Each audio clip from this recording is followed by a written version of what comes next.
देखिए, इस वक्त हमारे साथ वो दो बिहार के बेटे हैं जो पूरे 101 दिन में जो है पैदल यात्रा कर पूरे भारतवर्ष में जो है इतिहास रच दिया है।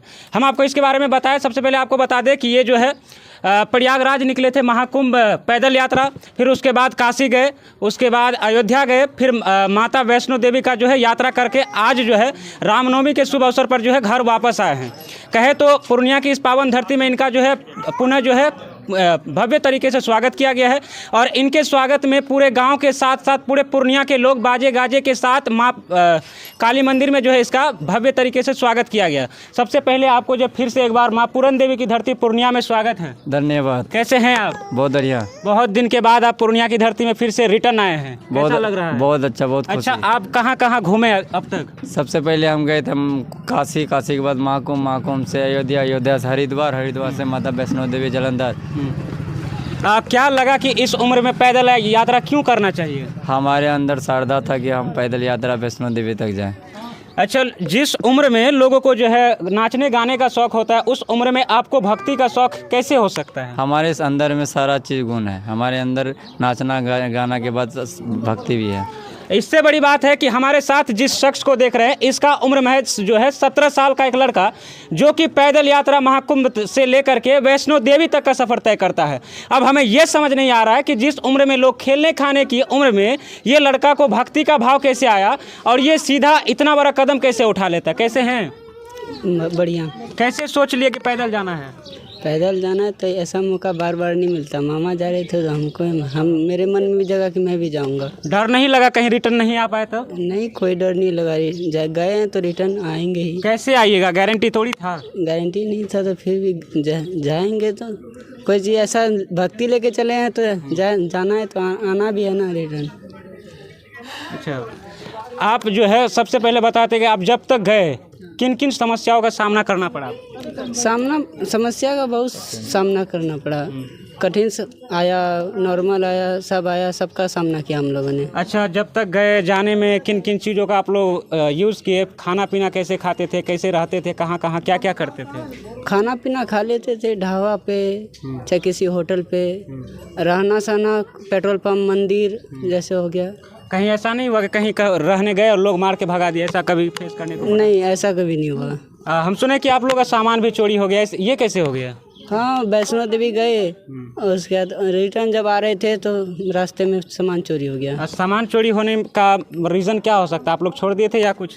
नहीं, सबसे पहली बात तो हम पूरा मंदिर यानी सारा जगह घूम लिए थे, तो हम लोग सोचेगा अब ठहरना ही है तो गाड़ी में बैठ जाएंगे तो आराम भी हो जाएगा, घर भी पहुंच जाएंगे।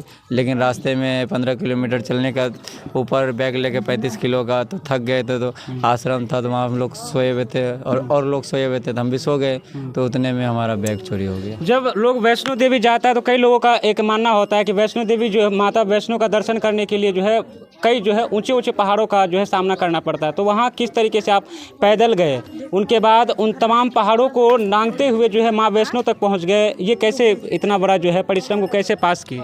हमने ठाना था कि हमको माता वैष्णो देवी तक जाना है, लेकिन हम चाहते तो बैग नीचे भी रख सकते थे, लेकिन हम एक शुरू से ही ठान लिए थे कि हमको बैग लेके 35 किलो का हमको माता वैष्णो देवी तक जाना। बैग में क्या क्या था?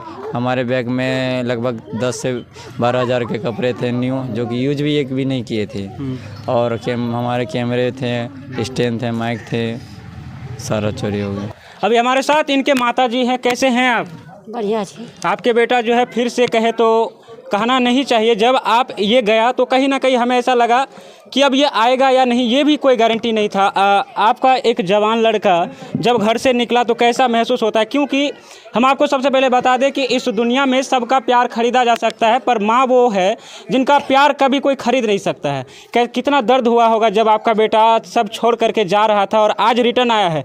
कहीं ना कहीं सबसे ज़्यादा दुख अगर किसी को हुआ होगा तो सबसे ज़्यादा माँ होती है। कैसा लग रहा था? और आज जब रिटर्न आया है आपका बेटा तो देख के कैसा महसूस हो रहा है? बढ़िया लगी। अच्छा, कैसा लग रहा था उस टाइम पे जब बेटा जा रहा? कितना रोए थे? रोबे चलिए कि।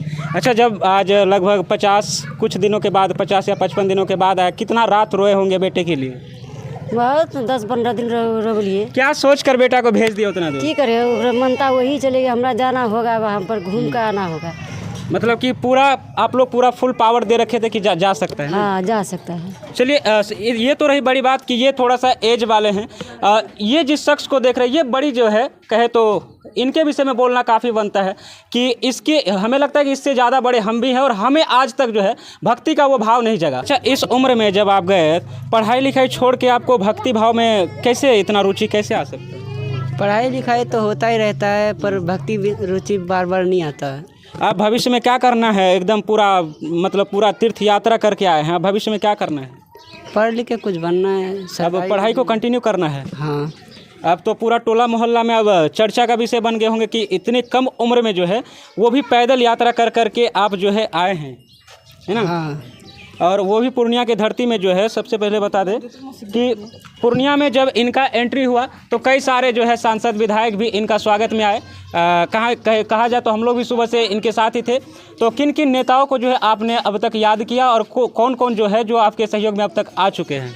हमने सभी नेता को किए थे, लेकिन हमारे पूर्णिया के वर्तमान जो सांसद है पप्पू यादव, उनको बताया अभी जो कहा जाता है पूर्णिया के दबंग नेता कह सकते हैं या बाहुबली नेता कह सकते हैं पप्पू यादव। ऐसा माना जाता है कि पप्पू यादव को अगर एक छोटा सा मैसेज भी आ जाता है तो कई लोग कहते हैं कि वो फट से आ जाता है। ऐसा कुछ आपको फेस करना पड़ा? नहीं हुआ ऐसा। पप्पू यादव को फ़ोन किए थे? क्या बोला? लेकिन वो बोला चलो हम आते हैं, कोई अब दिक्कत तक नहीं आया है। पूर्व सांसद संतोष कुशवाहा को फ़ोन किए थे? हाँ, उनको किए थे तो उनका भाई आया था। उनका भाई आके मतलब आपके मनोबल को बढ़ा के चले गए, जी, है ना? चलिए अब इनको जो है इनके फादर से मिलाते हैं। कैसे हैं आप? मैं ठीक हूँ, लेकिन हम ये जो जा रहा था यात्रा में हमको नहीं बताया था। इससे 8 दिन कबल जाने से पहले हमको बताया, मालूम हुआ। ये कब से पूर्णिया दिल्ली जाता था, लेकिन कब से कागज़ वगज बना रहा था, डीएम से बना रहा था और एसपी बना रहा था, कहाँ से कागज़ परमिशन ले रहा था, बना रहा था, हमको पता नहीं था। और 8 दिन पहले अचानक हमको पता चला तो हम डर से नहीं बता रहा था कि पापा जी रोकेंगे, जाने नहीं देंगे। तब हमको जो बताया तो ये क्या कहते हैं, हम बोले तो बोला कि नहीं हमको रोकिए नहीं, मेरा कागज़ बन गया, आ गया है, हमको जाना पड़ेगा। आप अपने जवान बेटे को घर से भेज दिए, कहीं ना कहीं माता वैष्णो के भरोसे भेजे होंगे। ऐसा माना जाता है कि रास्ते में कई तरह के समस्याओं का सामना करना पड़ता है। हम लोग भी ड्राइव करते हैं तो कहीं ना कहीं अपने जान को जो है हथेली पर लेकर के ही चलते हैं, ठीक है? और आपके बेटे ने पूरे 101 दिन का यात्रा को उठाना था और रिटर्न भी आ गया। और ये सबसे बड़ी बात है हम लोगों के लिए कि ये जिस श्रद्धा भाव से गया था उतनी ही श्रद्धा भाव से वापस भी आया। जब हम इनसे पहली बार जो है बनमनखी और मुरलीगंज के बीच में मिले थे तो इनसे हम लोग बातचीत करने का प्रयास भी किए थे, बातचीत हुई भी थी हमारी। उस टाइम पे इनसे बातचीत किए थे तो हमें लगा कि पूर्णिया का एक लड़का इतना बड़ा सफ़र कैसे तय कर सकता है। उस टाइम से लगभग बीच बीच में हमारी इनसे बातचीत होती थी। आपसे बातचीत लगातार होती रहती थी हमारी। जी। हुआ था ना? तो सबसे बड़ी बात यह है कि क्या सोच कर निकल गया? डर, कभी ऐसा डर महसूस हुआ था कि अब हो सकता है कहीं ज़िंदगी से हाथ धोना पड़ सकता है? डर तो हमेशा बना रहता है, लेकिन जब ऊपर वाला साथ रहे तो डर का क्या ज़रूरत है। अच्छा, मतलब कि पूरा जो है माँ वैष्णो का भरोसा था कि अब जो कुछ भी होगा सब उन्हीं के हाथ में है, ऐसा है ना? जी। चलिए इनके बारे में जो कुछ भी बताए सब ये रियलिटी। और आज अभी जो है इनका स्वागत पूर्णिया के साथ साथ इनके घर में हुआ है। बाकी जाते जाते हम अपना एक छोटा सा परिचय देना चाहेंगे। जी हाँ, मेरा नाम कुमार नीतीश है और आप देख रहे थे बिहार की सर्वश्रेष्ठ न्यूज़ नेटवर्क, बिहार की बुलंद आवाज़।